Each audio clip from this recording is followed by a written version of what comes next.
and welcome to the Face Downs, your source for TCG news and all things Yu-Gi-Oh! I'm your host, Lucas. I'm Ruben. And I'm Joe. And God, it is, we have reverse roles. It is boiling hot in the studio today. Flames around my head. If I give out in 20 minutes, you'll know why. Yeah, and Cooking. the weather down here is not too bad. No, just Speaking of How'd the you get weather, a new deck based in, Joe? Speaking of, oh, that was last week. Never mind. How have you all been? How's your week in Yu-Gi-Oh gone? well, no weekend, unfortunately. Our weekend stores are yet to open back up. But I mean, Wednesday, Thursday, Friday, super fun. You, Lucas, tackled a... Yeah, Ruben's the one that's been playing Yu-Gi-Oh! I've been chilling. You were on Friday. You tackled a super cool new format that's being played at Card Merchant in West City. Yep, we're playing Sealed. So we all bought 3 structure decks. Couple of packs. We all lost to Machina. It's a good time. Shoutouts to Harry for bringing that one. Aaron had the Realm of Light deck that he found on Trade Me, first edition, by the way. And he spent the entire time going, I just wasted $450 to play this Sealed event, because apparently they're worth $150 each. Yeah, well, that's, drink the pickle juice. That's what I got to say, Dal. Gorgeous decks, though. We've got the mat on the table to match, actually, which is stunning. Yep. And I've just been jamming hobbies, enjoying the current format with Destiny Striker. No ban list, obviously, at the time of recording, which is Sunday, January 9th. So nothing to look forward to or discuss. Hopefully that changes. Wink, wink, Konami, please. We know you listen. Just drop it, We're dying for something to talk Konami's about. up in my DMs every day, like, hey, baby, I love your up. podcast. Yeah. Can I get a feature? Come You on. up? Yeah. You up? Anyway, Yeah, so... Joe? I played a hobby league yesterday for the first time in a while, because I've decided just to hop in for a few of them and, have a bit of fun. I played Outergeist, which wasn't fun for other people, and a lot of people have already thrown shade at me for playing it, so I won't be playing it again next week, but I did win the hobby league with it, so there we go. Easy. Yeah. Just got to win once, and then you're like, oh, look, I won. Guess I won't play it again. Yeah, sorry, just so good. I just can't. It's just, there's no, I just want everyone else to have a chance. Yeah. Yeah, and it's just been around for so many formats, and will lead into the discussion of the day, which is the new formats that Konami have introduced unofficially, or officially. I think it's a leak. It's a leak. But at this... Yeah, it's a weird little announcement. So for reference, for context, Ruben giving us his best sort of like... Yeah, I don't know. So for context, this was an announcement in tandem with, I believe, was it YCS Las Vegas announcement? There was a text post online that got shared around. It listed, I believe, an announcement towards an upcoming organized play event, but also now has broken down or elaborated on. Yeah, there we go. We're currently looking at the thing right now. It's blacked out, but you can find the original text or something. It's about Back to Duel. That's what it was. So they announced the return of Back to Duel, or maybe the temporary suspension because of Omarosa. But we've got alternatively, we've been provided a new breakdown of formats that Konami are looking at introducing into the game. Now, these are official formats, so as a result, they will be officially sanctioned via their tournament software. So this is something that they're looking to promote and encourage. We've seen Speed Duel. We've seen how, Seen how well that went. Woo! Seen how Speed Duel's God, what gone. a slam dunk. I mean, I'm playing Speed Duels every week. I don't know about you. Yeah, I've actually got every deck built right now as we speak. I can't get enough of that sealed product as well. I mean, it's just so fantastic. Yeah, just smash hits. So obviously Speed Duel is kind of their first introduction of a alternative play style. Okay, you can realistically say that they've designed traditional format as an alternative format, but who off the top of your head plays traditional format? People who love Zodiac. That's about it. Yeah. People who are like, oh, you know what I miss? Broad Bull. And that's on them. You know what I miss? Painful choice. So yeah, this is an interesting little announcement. So there's 5 new formats to discuss, or new kind of ways that they're looking at expanding out the game. I guess what are your thoughts on Konami attempting to expand out before we even break down the formats? Like, what is your first impressions of this? Obviously, it's not our first impressions. We've known about this for like a couple of weeks. Well, Joe, you just talked before the podcast. You have a new player that's playing Obelisk Turbo. Yeah. Now, Obelisk Turbo has never been meta. No. So it won't necessarily fit with the older format ethos. But do you think there's a place for someone like that in Yu-Gi-Oh! Right now? I think so. I think that Konami needs to address the newer players. There's never been enough for people to learn the game, I suppose. And we've spoken about this before in the podcast about simulators and stuff. There's just nothing officially from Konami. There's no like tutorials. There's not an easy way into the game. It's very much like you get thrown in the deep end and you learn. And hopefully we will discuss the format that we're talking about, but like one of the formats that they've announced, hopefully we'll be able to help them out a little bit. And you, Lucas, what's your impression on Konami attempting to diversify out? I think it's healthy.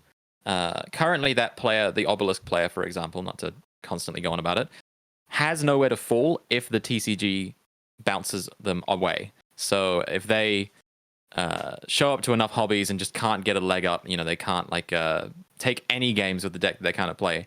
They don't have a place to go. They don't have like a casual format or maybe a side event that they can go to. Pretty much everyone who plays Yu-Gi-Oh! Is locked into some kind of competitive 1v1. And I think this is somewhat of a first step towards remedying that. I would agree with both your sentiments. I think our biggest example for like a diversification of formats is Magic. They have numerous formats, far more than I can list off by memory at this moment in time.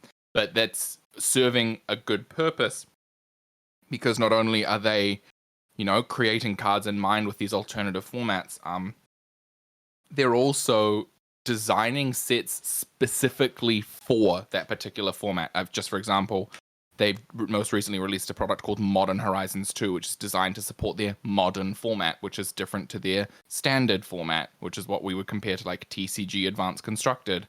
So I think it's cool to see this kind of diversification. What I would like to see, I remember you can say that for later. I guess new formats are cool, and I think that it's a good step in the right direction to allow space for newer players, people who might not want to be playing Advanced Constructed, to enjoy the game without like a pressure to spend $1,000 on a meta deck for it to just disappear and hopefully a die. Yeah, I guess it's good. We've talked about burnout and we've talked about falling out of love with the meta. And I think one of the big difficulties with keeping Yu-Gi-Oh players is that if they get burnt out on the meta, there's nothing to do. And if you get burnt out at a tournament and you're just sick of playing Constructed, there's nothing to play. I mean, there's been a huge resurgence in playing alternative, kind of older format Yu-Gi-Oh! I think for this exact reason. People at tournaments, at multi-day events, after they're done playing, they don't want to keep playing TCG. They want to play something else. And I think old format has sort of emerged as the solution to that, whereas in Magic, the Gathering, Commander has sort of taken over the entire headspace of that game. Because the players are just not interested in playing Constructed. Yeah, which is interesting to hear. I mean, I think Yu-Gi-Oh! Players are pretty into Constructed, overall. Yeah, I think that that's the only thing I do worry about when you have the multiple format kind of set up. And I don't think it'll matter with these because the way they've been worded, they've very much been advertised as kind of like a side sort of thing. Whereas Magic in New Zealand, I don't know about around the world, but like because there's so many different formats, there's just not enough players sort of to like sustain every single one at a competitive level all the time. I at least that's what I've been seeing locally. I know in my own shop, like Commander is pretty much the only one that gets played, and then occasionally, when there's like a pre-release, like all these other players come out of the woodwork. But like, I know that like in Yu-Gi-Oh, like there is only the one format, and that's enough to sustain what we have, but I'm a bit concerned where we can do more with less. Yeah. We can have only 20 people show up each week, but that's 20 people playing each other. Magic could have 20 people show up and have 5 pods of 4. So I see where you're coming from with that. Yeah, it's almost like they're presenting like a whole lot of tables to eat at, but you can only eat at one at a time. It's like they want you to be invested in all these new formats that we're currently reading about, but then it's like there's not a time to kind of commit to like a particular format for a long time period. Like you said, it seems a bit more kind of side event-ish as opposed to, oh, we're going to run a YCS, but the format is Heart of the Underdog, and these were banned. Let's jump into the format. So there are 4 that matter, and 1 that is kind of a side. I'm not going to call it a format. It's sort of an approach. So the 4 new formats are Time Wizard. They're all named after cards. Heart of the Underdog, Common Charity, and Deckmaster. With Deckmaster, I guess, being the odd one out because it's named after an anime thing. So to summarize them, Time Wizard is what we would describe as cross-ban list or old format. Heart of the Underdog would be described as non-meta.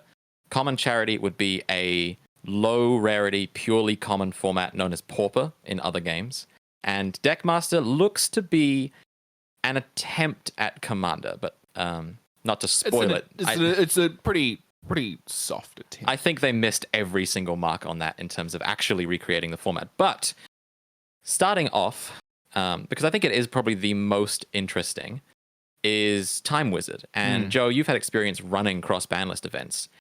What would you look for from a Konami source when it comes to running or presenting one of these events? How would you expect it to change if Konami was officially sanctioning it? I don't think it would change all too much, apart from obviously like you can use OTS prize support and things like that. The thing that I really want to see with Time Wizard format is more products that are promoting older cards that are hard to find. Because I know one thing with goats in particular is metamorphosis and cards like that are just so hard to get your hands on for like a good price that it puts a lot of players off. Because like I know for sure for me, like I have all my money invested into the current constructed format. I'm not going to really want to spend heaps of money just for like a one-off kind of tournament, and that is the concern that I have with kind of old format stuff, is like the accessibility to cards. So what I would like to see from Konami with this is a speed duel kind of esque box which has like multiple errors. Like if they could bring out like an errors box where like, you know, there's like a 2005 box that just has all the staples from 2005. There's like I know it's a lot to ask for because but ideally in an ideal world, like that is what we would want. Yeah, I mean, that was honestly a sentiment I was going to share earlier, is that all these formats are very cool. There's just no product to support them at this moment in time. I mean, arguably, Common Charity doesn't really need product to support it because, like, it's literally just commons. I'm not going to discredit it. There are some very expensive commons in the world across all games. I think Time Wizard is probably the biggest culprit of needing something supplementary. You know, we spoke about what they've said as like US national championships in 2005. So cards that were banned, forbidden and limited in April 2005, and cards that were legal from Dark Beginnings 2 backwards. That's 17 years ago. Like, you cannot, like, I'm sure Konami are not expecting people to just be like, oh, remember when I played cards 17 years ago? And I just wanted to, like, perfect. I'll just pick up. It's the same cards I had when I was literally, for me, 5 years old. And that's ridiculous. Like, it's an accessibility thing. I mean, even cards like Morphing Jar that have been reprinted in tournament packs, like, where do you go now to get those? If you wanted to go pull a Morphing Jar, you have to go find one online or find old OTS packs that have reprints. And I don't think OTS is, like, a good enough metric to reprint cards like that. No, and I think we've had this discussion previously, but that's why sets like El Dorado or like Maximum Gold sets, or maybe, you know, this next Ghost from the Past, the Second Haunting, like they should include these kind of older format reprints. Like not necessarily reprint banned cards, because a lot of people, there's a bit of an umbrage people take with pulling banned cards from recent product. You know, and I can understand you're investing, you know, your own cash into the chance of pulling something, and it feels pretty shite when you pull something that you literally can't play for now. That's what I mean. It's like if you're more interested in these kind of in a Time Wizard format and you go, oh, perfect, I really needed a metamorphosis to play this format, I just couldn't find one. That's amazing. Like, yeah, I think what they need to do is they need to like with the Time Wizard, and I like the fact that it is so open because you can choose any sort of error, but at the same time they might need to just focus on, say, 1 or 2 formats to start it off with products.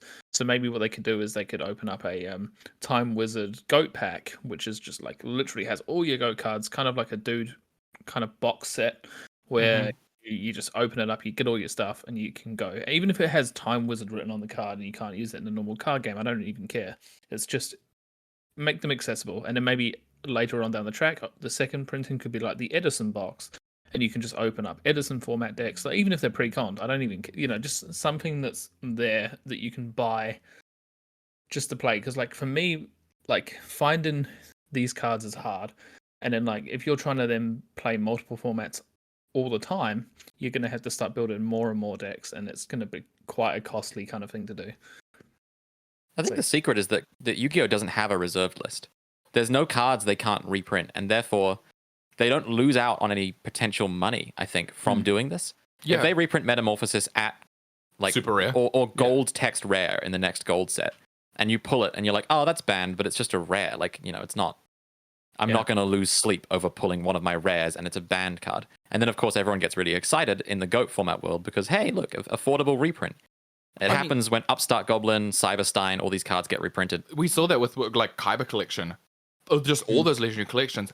Floods of old format cards that were just nigh inaccessible prior to these reprints. And that's easy. Yeah. People were happy. People were like, oh my god, I can pull a Delinquent Duo. Okay, it's a secret rare from Kyber Collection, but I needed it, or it's a cool old card to hold on to because maybe I wasn't around when it was available. And perhaps Konami doesn't see the value in that, if not to short print or make inaccessible the cards that are known to be difficult to acquire. Like, what's to stop them from just going, oh yeah, we'll reprint Metamorphosis, but it's a short print. They see product often as a way to, via metrics, like determine a maximized profit before they think about like, oh, this would make the format healthier if we make this card easier to get. Inarguably, the format right now would be more versatile and accessible if Droplet wasn't a secret rare from a set that was underprinted and then short printed in its follow-up reprint. And a tournament ultimate rare. Yeah, they clearly, when presented with an opportunity to make a format more accessible, don't choose that route. They choose the route of difficulty. And I'm worried if Time Wizard does take off from a product standpoint, do they take that approach? Do we get, the Time Wizard GOAT set, but Metamorphosis is a secret and it's nowhere near easier to get? Do they print it exclusively as an ulti in something? Like, where do we get those reprints is important. And I mean, we're talking about GOAT as if it's the only format, but Edison is full of cards that are just annoying to find. I mean, yeah, if you want to just follow like Worlds ban lists, like, I hate to say it, but Max C is not a card that's been accessibly printed, and a lot of these older formats from Storm of Ragnarok onwards had it, and every copy of Max C is expensive. Yeah. It's just inaccessible. Like, because that's what I would like to see. Obviously, we got the multi-format tournament coming up in February, and that is the main complaint I've been getting from players is like, well, Maxi is like $20 a copy, whatever copy I buy, and like I'm gonna need 3 of them to play like this so and so deck. Like, and people don't really want to drop the $60 on a banned card just for the one-off tournament, I suppose. You know what I mean? Like, so I think that's the problem with Konami at the moment. But then, like, I suppose if they reprint Maxi or put everyone into a frenzy that's coming back.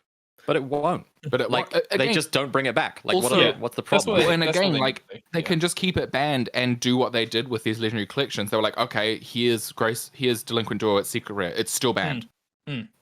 It's not a card that we're actually aiming to bring back. Total side note, but there was a really interesting interview that Fafa held with a 2-time world competitor and a world championship. And as an OCG player, he doesn't like Max C either. So it's not a sentiment that's solely shared in the TCG, but they can just follow that same metric of like, we'll just reprint it for accessibility for these formats, but it stays banned. Yeah. Max C is just uniquely in that camp, not like Pot of Greed, where if it got reprinted, yes, there would be a frenzy. Because it's on the cusp. It's on the teetering edge due to its OCG playability of people thinking it's going to come back. When they reprinted Pot of Greed, no one was sitting there going like, oh yeah, baby, we're getting Pot of Greed back. Like, no, Duo got announced. And everyone's like, whoa, delinquent duos coming back to 1. That's crazy. No. Like, No, that can't happen. So, on the positive note, this is really awesome because I think they did try to make Commander, and we're going to talk about that, but this is Yu-Gi-Oh's Commander, in my opinion. This is the thing that you can pick up and play in between constructed meta and just have fun. I always have fun when I play old formats because it just takes the stakes away. You're not preparing for a YCS. You can't do this at a YCS. You know, I can't go and play full power windups at a YCS. It's just not going to happen. No, you literally can't. And it's cool here listening, like just reading the description. Their only limitations are the current list and the last legal set. That's really broad. So like, you know, we talk about these events from 2005, but like, oh, I really wanted to play let's go YCS Sydney the day after Pepe, the day Pepe was banned. Oh, okay, I go January 2016. I can play all these cool decks that are available. Like, that's cool. And I feel like it's really, you know, unique of a design and does promote a lot of diversifying in deck building. Like, yes, this will be just sanctioned goats. Like, that is really what this is. But I think there's potential outside of that, which I think is exciting. Absolutely. Sure. All right. The next one, Heart of the Underdog. This one I am a little sus on. So this is non-meta. This is left up to the discretion of an OTS store. Based on tournament results, you are not allowed to bring a deck of a certain power level. Described here as frequently used deck types, allowing for a more casual tournament where duelists can enjoy new and interesting card interactions and explore fun archetypes that normally don't make the cut in competitive events. Thoughts? I mean, non-meta is unfortunately meta. We just take away the prefix. It is so broad, and I think that's where this format will struggle. I believe it was MBT who made a discussion about it, or I think it was maybe Barracks Bear Yu-Gi-Oh! They were discussing how Reddit held non-meta tournaments. So, you know, the community of Reddit would come together and play a non-meta tournament, and then whoever won, you couldn't play again. The deck got banned if it won. So the deck got banned if it won the tournament. Yeah. And, you know, I can understand that metric, but it's really tough to determine as in this case, a OTS store, what is currently meta and not meta, because you rely on your players to give you this information. Not every store has a dedicated Yu-Gi-Oh person who's just like finger on the pulse, knows what's going on and what's not. And it almost feels like, I think this is another thing they brought up, it's almost like plead your case as to why your deck isn't meta. Like, you know, we talked about it last week, whether painters are receiving support. Does that then put them into the meta? We don't know. You know, Battle of Chaos is a month away. Oh, Dark Magician's getting all this cool support. Does that put it into meta? You don't know. And it makes it just too much of it's far too fluid in description. I envision like beating someone at one of these events and then they go call a judge and try to make the case that your deck was too good. And that sounds like shit. That sounds terrible. Like you beat them with like pure Melfi and they're like, well, those cards are too good. Those are meta. And you have to have an argument about how good Melfis are on the table. Not saying that's guaranteed. I've seen one store in New Zealand do pretty well with a non-meta tournament, and I think it's TCG Collector down in Christchurch actually have like a full format written out with like a proper ban list and like certain staples that you can't use and things like that. And from feedback that I've heard from some of the players, it seems to be quite an enjoyable kind of event, and I feel like it can do well. But like the thing is if you take away what currently is meta, obviously what's left will kind of form its own meta, and that's the problem. Like you guys have just said, like as soon as you get rid of your sword souls and everything else, like what becomes meta then? Something like Outergeist, or is that too good? Or is it too good? Yeah, it's there's a lot of tweaking to go on with that one, and I think it's a kind of an ongoing battle that the OTS store is always going to come up against, because if you then allow, say, Melfis to carry on winning, everyone's going to be like, well, we're all just going to play Melfi now, and it's going to be, you know, Melfi tier 1, you know, Melfi tiers are in that meta, and it will have to be adjusted again. So I feel like that one's hard to keep consistent. Yeah. And then it's also at a point where you can be like, okay, well, maybe this deck's only meta with like X amount of staples. Like, I've been watching a lot of, for example, like totals, again, another side note, but like competitive Pokemon, like video gaming. And it's like they ban Pokemon for a particular ability, but you can play it if it doesn't have it. And does the same carry over for Yu-Gi-Oh! Where they go, oh, well, your deck's really good with like, your in-archetype Cosmic Cyclone. So you just can't play that, but the rest is okay. And it's like, what is that? Yeah, if you show up and you're like, I built a really, really bad Tri-Brigade deck. Like, it sucks. Yeah. I'm playing like one Fractal and a bunch of... I'm playing like normal monsters in it. Like, can you play in the non-meta tournament? Yeah. Like, what is the metric? Yeah. What is the definition? Where is the line being drawn? Yeah. Here's the thing. Non-meta is a reductive...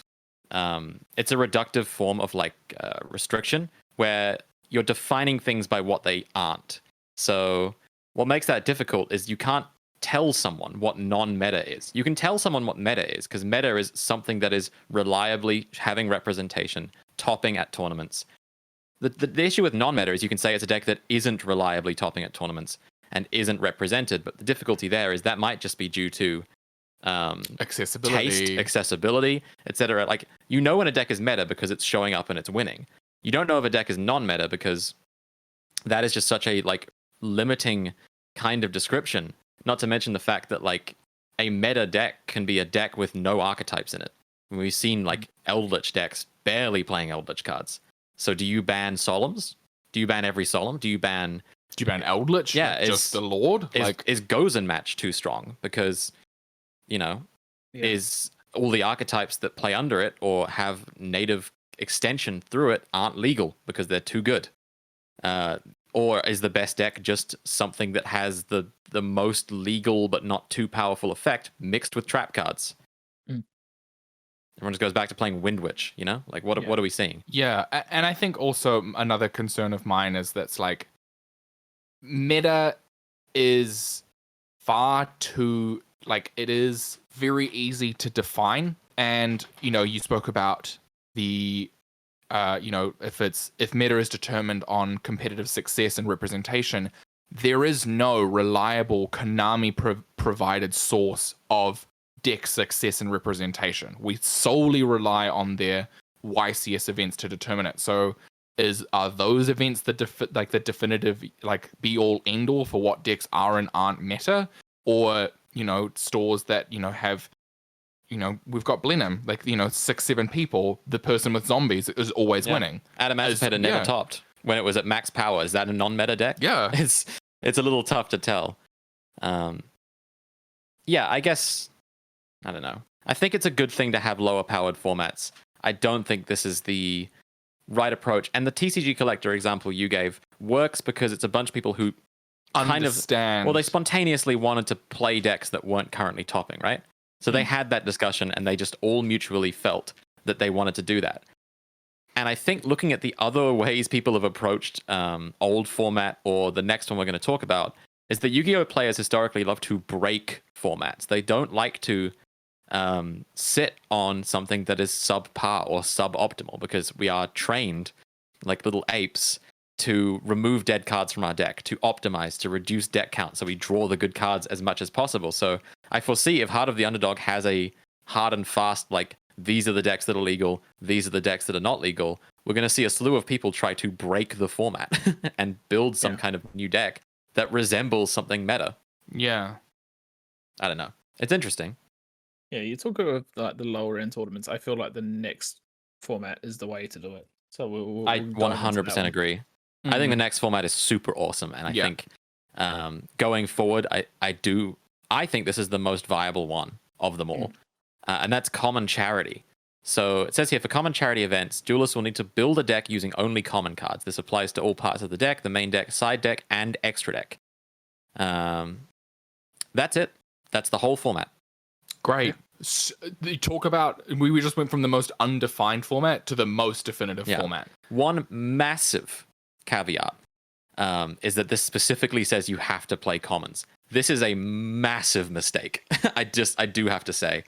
And I really hope this is remedied. It is so dumb that if you own a copy of a card, you have to then go out and seek a common. Oh, okay. Yes. Yeah. Like if you have Deucer Rescue Cats, you have to go out and buy the probably more expensive Flaming Eternity ones. commons. Yeah, that's ridiculous, in my opinion. But this format is cool. It's already emerged. Yeah. The one thing I will say about it is hopefully they could adjust that to say like if the card has a common printing, and like you need to like at least have proof that it has a common printing. Like, and there'll be a list of cards that have. I know it's kind of hard to do, but for example, me like if I say I want to play Tenyi, I don't really want to go find some common like for shooters from the 10. Yeah, supers. Like so it's I see what you mean there. Yeah, I think the best example for this kind of flexibility was provided for Magic. I believe even Lucas spoke about it to me previously. They had a card that was printed in like 99. That was a common, like a pauper. What were the format? It's called pauper. This is pauper. Every other game calls it that. Yeah, there was a pauper staple. It was like $80 because it was simply a common from a set in 99. And in 2020, they reprinted it in a more recent set at uncommon, and everyone went perfect. And they were like, it has a common printing in the past. We can play it now. And it's just been recently printed. Now imagine that story in the world in which it stays this way. That reprint doesn't affect the price. Yeah. Because the price was almost entirely propped up on its availability for Pauper. And we just talked about Metamorphosis, a common that is worth like $50 because it hasn't been reprinted. And if it got reprinted at a super, but for some reason it was playable in this, you'd have the same problem. But looking at the format right now, what this has done is basically created a functional non-meta environment that is ever growing. It benefits from new sets and good cards. It allows for experimentation, unlike Heart of the Underdog, which, like I said, isn't fun to break because the minute you break it, your deck gets banned or you get banned because everyone thinks you're no fun. Pauper, or Common Charity, is entirely built around labbing and finding stupid stuff that is legal with only commons. And everyone already predicted that Goki was going to be the best deck. It's not even in the remote top 10. Like, it's not topping. Looking at like one of the latest cups, we see Tenyi and Lunalight are the most represented decks, with Melfi, Cyberdragon, Paleozoic, Gren, Marju as the runners-up in that representation metric. That's a cool slew of decks, and none of them can play, in my opinion, the most important stuff, really broken extra deck stuff. Yes. I think that's the huge part about this format. I believe the best extra deck card of modern time is Borreload. Yeah. Because that was printed as a common. Like that's it. Yazi, Redoer, I think Vortex Dragon got a printing if you want to try and force pendulums, but for the most part, yeah, like most of the payoffs for spamming a bunch of guys to the field are gone. And everything else remains the same, which is, in my opinion, a pretty good version of Yu-Gi-Oh! I think as well, all being common, like, and looking at these decks here, like, you know, Tenyi, Lunalight, Melfi, you can find these cards pretty easy. And that's what I like. And you know, you can go on a single site, buy all the cards. Like, it's going to cost you maybe $10-$20 to, like, hopefully get the deck together. Like, maybe a bit more. But, like, you can get a relatively decent deck together. It doesn't even matter if it's not super competitive. Like, to upgrade it over the weeks would be quite fun anyway. So like I feel like this format here, and this is one that I'm very interested in running at the store, like on a Thursday night or something, like as a side event. This is the one that I'm the most interested in, like just because of how accessible it is for everyone. Agreed. May need to pick up some OTS 17 common Hornets from Portugal. That might be a do on the list. Yeah, because you could play that new support card printed at common, right? Yeah. Oh, I mean, Dragonfly's at common and Centipede. Like the only card that was not at common until now is Hornet, and that is a Portuguese exclusive common. Resonance Insect. That was a common. Resonance Insect is a common. So I do have 3 of those. You just mentioned accessibility, and I think that when they finally announce that you can play non-commons, that will be true. Which is exciting. I mean, I think this format does truly bridge the gap for people who are looking for that no negate, or at least minimal negate kind of experience. I mean, back row decks, clearly not that good as well, looking at this meta breakdown. Yeah, I mean, like Tenyi's, Paleo's pretty good, but like Tenyi's best back row is the counter trap, which is like fine. Like, that's not crazy. Paleo is like conditional trap interaction. I believe Cosmic Cyclone's like a mainstay in the format, though, if I do recall correctly. Everyone's on back row destruction. Yeah, because back row is insane. I mean, as well. Every Solemn comes at common, so you've already got a baseline of good stuff. And one of the other reasons that I really like this format is it makes new product more exciting. Obviously, we are always looking to the secret rares, the Starlight rares for the value. But what's fun about this is when the Megatins get announced and they put like Tyre at a common, that's huge. People are going to go crazy because it's like, oh my god, we can play this in common charity now. Yeah. And I think that's cool. Like, because I'm just looking at my desk right now and I've got like a couple of boxes of Burst of Destiny just sitting there, like completely stacked with commons, and they will stay there forever probably. And we need to, like, at least with this format, you're right, like it will make those boxes of commons kind of like useful now, I suppose, like a little bit more useful anyway. Talk about digging through bulk. This is the best way to do it if you're promoting a format that entirely encourages the lowest rarity possible. I do believe Lucas is right, though. They should integrate the ruling where if the card, it should be moved from if the card had a common printing as opposed to must be played in. People are also going to want to bling out their common charity decks. That's just native to Yu-Gi-Oh players. That's no fun if they can't do it. If you can't go out and max your Pauper deck, what's the point? Yeah, EDH Magic players do it. Yeah, like foils or just getting like the nicest, shiniest versions of cards when they get announced. Like if they reprint Metamorphosis as like a ghost rare, GOAT players are going to want that because it's cool. They're like, oh my god, I love the highest rarity version of this card. I could get it at common, but I mean, who wants that? Well, from a stunning, great designed format to probably the one with the least thought put into it, we are progressing on to the final format that has been kind of described or potentially introduced by Konami, and that is Deckmaster. Now, we've kind of discussed this, like, this is comparative to, Magic's format known as EDH or Commander. However, this is just kind of less successful in every aspect. And it's unfortunately feels like it needs the most workshopping. Yeah, I'm not... What are your initial thoughts, Joe? All it's going to be is like everyone will choose a floodgate monster to be their deck master. So you could have like spell canceller just sitting on the field. Oh no, you can't use spells. So the rules are the deck master can sit in your deck master zone and its effects are applied to the field. So if it has a floodgate effect, it doesn't even have to be summoned. And then you can play normal effect, any kind of extra deck monster as your deck master, and at any point during the game, just summon it to your field for free. So I feel like the floodgate monsters, Majesty's Fiend, Vanity's Fiend, all of those are just going to be abused, and it will just like ruin that format to the point of like unplayable. It's interesting because it creates sort of like a cold war, right? So obviously you're right. Vanity's Fiend or Jinzo or whatever make the most sense in terms of their power level. But what it does is create a format where everyone goes, all right, I'm just going to play Fluanda. Yeah. Right? Like everyone's just going to go, okay, well then no special summoning. I'll play the best normal summon deck of the format. And then of course everyone stops playing Vanity's Fiend and has to move on to playing Fog King. Or, it's just this dumb thing where it's just going to be an arms race that every single tournament will be some new thing that dodges the most popular floodgate of the last one. Yeah. I mean, I don't really have a lot to say because, I think that like Magic did EDH/Commander so correct that it's almost nigh impossible to recreate that kind of success in a completely different environment. I think the clause at the very end as well, where it says that the deck masters destroy the duelist loses the game. I don't think that that's kind of intuitive. You're never summoning your deck master then. Yeah.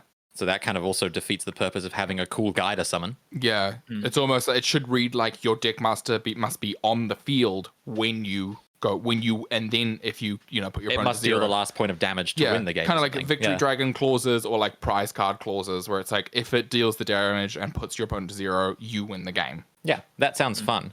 Or even an alternative life point system or something to turn this into a format. Yeah. What I think, and I do have some stuff to say about this format because I don't think this is the last we're going to hear of Yu-Gi-Oh! Trying to rip the Commander success because everyone wants to recreate Commander. I mean, it prints money for Magic the Gathering. It is insane. Yes. And they can basically do whatever they want right now with Standard. They're competitive format because everyone's just playing Commander. They can just, we'll reprint these Commander staples in this product and it will sell. And that's all that matters. So I can see why Konami looks to it and goes, damn, why are we not getting in on that money? But what they've missed here, and I think the massive oversight, is that Commander is not about having a Commander, which in reference is your deck master, something that sits outside of the field that you can summon as if it were in your hand. Commander is mainly focused on multiplayer, and that's what this is completely missing, is that having a Commander, having like access to your kind of ace monster is cool in Magic's format, but it's kind of irrelevant. Like a lot of the time Commanders in Magic are just there to sit pretty on the field while you play your actual deck. The fun part about Commander is multiplayer. It's about politics, because you have 3 opponents, you can't just play to win. You have to work with other people to take the main threat down. Yeah. And I think there is potential for that in Yu-Gi-Oh! I mean, even the anime has had like 2-headed giant duels where it's 2v2, or free-for-alls where everyone gangs up on the villain who has to like fend everybody off. And maybe the turn structure of Yu-Gi-Oh! Does not work like that because going fourth is pretty much a death sentence. But there is more potential, I think, for multiplayer than what they're exhibiting here. I don't know. It's tough. Multiplayer in Yu-Gi-Oh! Is so hard because it's so fast. Someone is going to just not get a turn. Yeah. The only things I can think about is like tag duels, 2v2s would potentially work, but the rules are very messy. And like that I've always found, like, even when I was like back in school and we had the old playground 2v2 or like free for all, it would be just in Yu-Gi-Oh! It was like, oh, well, he just summoned a Chaos Emperor Dragon and blew up everyone's fields. Let's kill him. So it was a bit like, because they wouldn't get round to their turn again because everyone would just summon a monster, attack that player, summon a monster, attack that player. And it doesn't work the way that Magic works in that sense. It's just so fast. It's too fast, and the kill time in, like, for your life points is just way too quick. Like you can kill someone straight away and then they're done. And like if you got 2 or 3 players all focusing on the one player, they won't even get a chance to play. So it is very hard to find balance for that. I think even if you do what Magic does and double your life total, it doesn't change that. Yeah, I mean 16k damage would be quite easy. Yeah, it mitigates it at most, but like it's not impactful enough to be like, oh, okay, well, this is how you play Deckmaster, is with 16,000 life points. Realistically, I think the first change that should be done is that the effects aren't active while they're not on the field. I think that's stupid. And again, Magic, before they created their current ban list, had things that were like banned as Commander, but you could still play them in the deck, and then literally banned cards. I would be interested to see if that's something that they would approach. It's like, oh, you could still play something like Last Warrior from Another Planet in your deck, but you can't have it as a deck master because it's too oppressive. Or it's like, you can't have, any deck master that prohibits your opponent from doing something turn 1, like something that's just completely inaccessible, or just completely shuts off the entire game simply because you chose to have it as your deck master. Yeah, they could also integrate something like Commander where the typing and attribute of your deck master matters. So like, you've got a fusion monster as your deck master, you can't play Synchros, Xyz, or Lynx. Would be an interesting limitation, right? Oh, you've chosen a reptile, fire. I don't know why you did that, but now you can only play reptiles and fire attribute monsters in your deck. So it actually encourages you to build a more creative deck than just the best deck of the format plus an extra card in your hand, which is probably where this ends up, right? I can't imagine. Again, Yu-Gi-Oh! Players they like to break stuff, that the first thing they think of is, what's the stupidest, most powerful thing I could do? With its current wording on that format, I don't think it can work, like, at all. No, Total disaster. But you're right. Like, if there was another way of doing it, like, having themes and stuff, and you can only summon the monster once during a duel, and then like he leaves the field at the end of the turn, or something along those lines. Like, there's something else they can do. But this format exists, but like Fafa to make fun of on stream. Like he'll do a tournament, and it will just be like a big disaster. And we could all laugh at it, and then we'll just forget it ever got announced. Yeah. So like, I think the takeaways from all of these formats is that Time Wizard and Common Charity are the ones that will probably be good, and the other 2 are just not as good. And and there's reasons for that. Like, there are a lot of reasons. the two bad ones, if you notice, are both like quite fluid in the way that they've been worded, where like there's just too much like movement in it. Whereas at least for Common Charity, it's just laid out. You need commons. Time Wizard, you need to stick to this format. This is the latest set. That's it. There's no questions. There's no, oh, but what about, this or that? There's just nothing. It's set in stone. And that's why no one shows up and you have to argue with them for 10 minutes about how if your no one wants to play yeah. against you when Last Warrior is your deck master, dude. Come on. We're all sick of this. Yeah. Gentleman'sing out of things does not work when you want to actually support events. Yeah, ask Patrick Hogan. Yeah, gentleman things out doesn't work. Yeah, where's the format where you get to lie about your side deck? That's like the most important vintage format, I'd say. Advanced Constructed. What do you mean? That's true. I think, Joe, you think you're absolutely correct. The formats that seem to be the most likely to have success are the most like summative and definitive. Whereas the two with the most fluidity and interpretive meanings, I think, are probably going to fall to the wayside until we see something more further elaborated on them.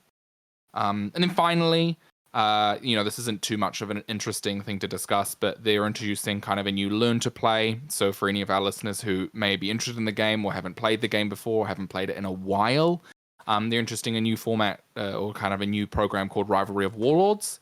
And it's, in short, a format or a learn-to-play style that includes a deck list and like pre-constructed decks that you can use and learn with, that come with instruction manuals. You're allowed to look through your cards before you play them.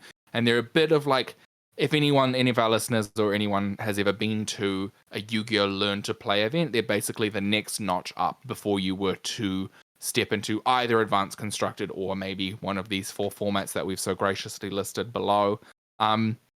Quick thoughts on this new Learn to Play program? So Great. It's good, but I've just read the line where it says OTS stores will be able to build the decks largely from cards they already have on hand. So the problem with that is it's like now down to the OTS stores to build the Learn to Play decks for the players. So like they need from what's in hand. So like this would be a lot better if they did come pre-constructed, but reading it there, I don't know if it does. So if you don't sell singles, it's going to be hard, yeah. Yeah, and that's not every store. Yeah, I feel like it's good, and it's good in a way where something needs to be done for Learn to Play, because I did a Learn to Play at Armageddon last year, and it was okay, but there was like summon copycat, copy your thing, equip this, attack, like your turn. And then it was just normal monsters with a couple of equipped spells, and it was just not quite enough. And it was also teaching the speed duel side of things rather than proper Yu-Gi-Oh! The problem is like we've spoken at length before about how there just isn't a bridge. And I think this is what this is trying to do, where they're trying to go like, hey, look, there's some archetypes here that have a bit of like synergy to them. Here's a manual on how to do it, but like they still need to, I don't know, make better Learn to Play products that are pre-con, that the OTS store doesn't have to like spend time building. They just need to order them. The decks get delivered. They're pre-constructed. They hand them out to the players. They can go play the hobby league or whatever they want to do. And then at the end of the day, they give them back. I feel like that would work a lot better than what they've suggested. Yes, yeah. And also I think on tandem with that, they need to be honest, they need to be refreshing these decks so that they're in line with current product that's available. Like, okay, sure, Amazement's accessible. This example here, 3 Musketeers of face cards, King, Queen, Jack's Knight, that's pseudo-accessible depending on how your King's Quarters. Time Thief hasn't been printed since the tins. Ghost from the Past. Yeah. It wasn't Ghost from the Past. Well. Yeah, okay, sure. Like, that's kind of your thing there. But again, that's a product from nearly a year ago. Yeah. Like, sure, it's accessible. And boy, is it accessible. But it's, these aren't product or deck styles that are, fluid, that are constantly going to be something that you can get at all times. Mm. Yeah. Do you think this is just like fake prelude to just this is going to be in Master Duel? Like, I understand the idea of like sending out manuals to stores about like build these decks and you can teach people how to play. Surely these are just going to be the loner decks on Master Duel, and they probably won't ever actually support this as a Learn to Play. I mean, they better be. Like, honestly, if that's the case, then absolutely fine. Like, make it accessible, make it free for people who would like to learn the game, and then fine. If they wish to transition to in-paper Yu-Gi-Oh!, then by all means, go ahead. But have these as your accessibility points for someone who has attempted to learn to play and wants to increase their skill level before committing to a large financial investment. Totally. I hope Time Wizard is playable on Master Duel. How cool would that be? I hope all these tournaments are playable on Master Duel. Like, Heart of the Underdog could be so easily defined by them going, that's true. Here's what's meta. They could literally just have a custom flag, like, you can't play this deck on Master Duel. Yeah. Okay. Well, that is the new formats. We've been talking about them for a while, and we don't know a lot about them, but it sounds like we have a lot of hopes and dreams. Hopes, dreams, and product releases. Like, just if you want these to be the way to go, please create product to support them. That's really, that's, I think, the only ask. And I don't think it's a big ask. I think it would sell. I think GOAT stuff would sell a lot. It would. All of this stuff would sell. Like, I mean, I asked the question, like, if a dude like box, so a Duel Devastator box came out or something along those lines, which literally just said GOAT box, would you buy it? Because I would. I could sell that to so many people. I could sell I it to wouldn't so buy many it, but customers. I'd sell it. Like, thing is, I'd sell it to people, and I'd someone buy it. goes, Yeah. probably for old formats. But Yeah, like, I would have that.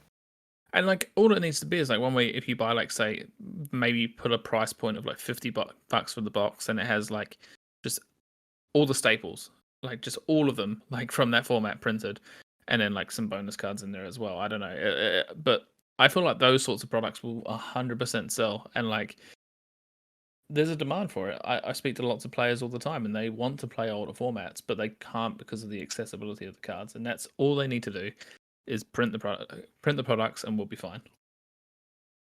Yes, print the cards. Print the cards. Do we have any questions? No, we haven't asked anyone. Okay, we'll probably do another question bucket soon. We'll actually put a post up. Yeah, so obviously we are sitting idly patient for the next ban list to be released, scheduled for no earlier than 8 days at the time of recording.